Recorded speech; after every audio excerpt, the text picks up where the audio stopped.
Hao, I'm Dr. Anil Kumar, your host. I'm a China watcher, sinologist, and a historian of China. Today, I'm going to launch a new series on my YouTube channel, Dr. Anil Prithvi's channel. The name of this series is Understanding China Through Its Past, this day in Chinese history. The series is conceived to share the highlights of various events in Chinese history on the day they occurred. Say, for example, today is first Feb 2023. So, I will be discussing the highlights of the events that have occurred in Chinese history on the first Feb. As you know, the Chinese history is as rich as India's history is. And I genuinely believe that you will come to know about so many incidents in Chinese history along with my own insights. So I will ask you to please subscribe to this channel, like and share the videos, and also do not forget to press the bell icon. So let us start the very first episode of this series. Right. So, as far as the first Fab is concerned, there are two major events that have been recorded in Chinese history. The first is the siege of Fort Zealandia, and the second one is Yan'an rectification. In Chinese, we call it Yan'an Cheng Feng Yun Dong.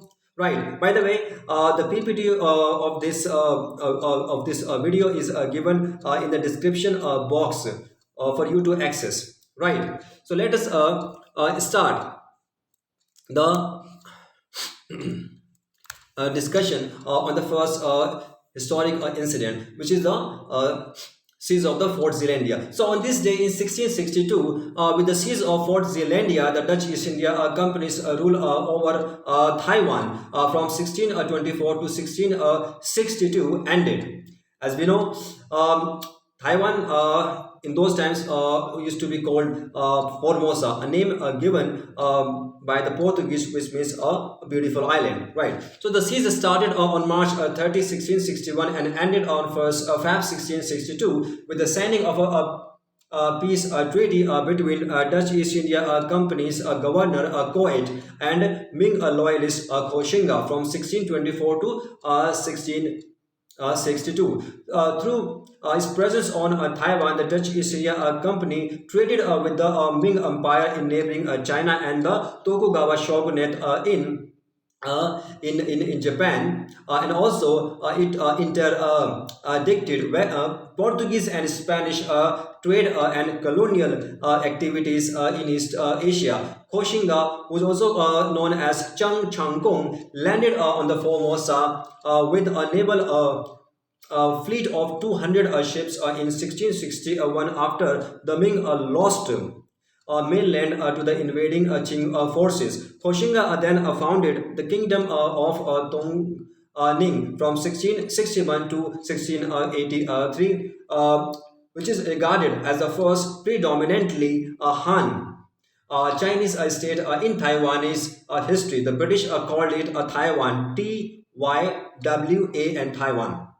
At its peak, the kingdom's maritime power dominated varying extents of coastal regions of Southeast China, and its vast trade networks stretch from Japan to Southeast Asia. Hmm. Cheng's dynasty used the newly owned island as a part of the loyalist movement to reclaim mainland China from the Qing, mainly as a base of military operations in an effort to consolidate the last stronghold of Han Chinese resistance against the Manchus. Uh, by the time the kingdom was annexed by the Qing dynasty's admiral Shalang in 1683, the kingdom was ruled by Koxinga's heirs, the house of Koxinga, and the period of rule is sometimes referred to as the Koxinga dynasty. Mm, Nearly 300 years later, you have a history repeating itself. For example, Chiang Kai-shek underwent the same fate as Koshinga. After Chiang lost the civil war to Mao, in the Chinese, in the later part of the Chinese Civil War, which is from 1946 to 1949, Chiang had to flee to Taiwan in the December of 1949. Like Koshinga, Chiang's life ambition too was to recover the mainland. However, he too died with his desire remaining unfulfilled. I have given the map of the seas of Fort Zealandia in the PPT for you to have a look uh, at it. Right. So let's talk about the second historic event that has occurred in Chinese history on the first Feb. So this particular incident is Yan'an rectification of 1942. It was on 1st Feb 1941 that Mao gave his speech in Yan'an of Shaanxi province entitled Reform in Learning, the Party and Literature, uh, which led to the Yan'an rectification from 1942 to 1945. Uh, and this led to the beginning of an ideological purge, taking a death toll of 10,000 lives. Chinese communism in Yan'an was so much identified with Mao personally that it had to become Maoism, and it was fundamentally oppressive. Post Long March from 1934 to 1935, Mao had begun to manifest a belief that was to become a dominant feature of his outlook. Uh, that is the notion of revolutionary correctness. He held that unless the parties maintain a constant struggle against wrong thinking, the revolution would be betrayed from within.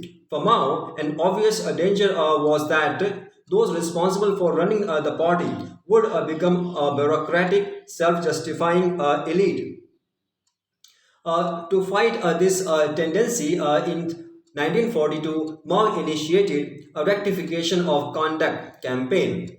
Party members were to engage in public self-criticism, to assist them in their search for revolutionary truth. They were obliged to study prescribed texts, among which Mao's own writings figured prominently. Okay, I have given the historic uh, uh, picture showing the Yannan's rectification in my PPT. Right. So with this, I conclude the inaugural edition of this new series called Understanding China Through Its Past this day in Chinese history. I hope you like this episode. So please subscribe to my channel, share and like the videos, and press the bell icon. And I can tell you that there is a lot more coming. Thank you so much.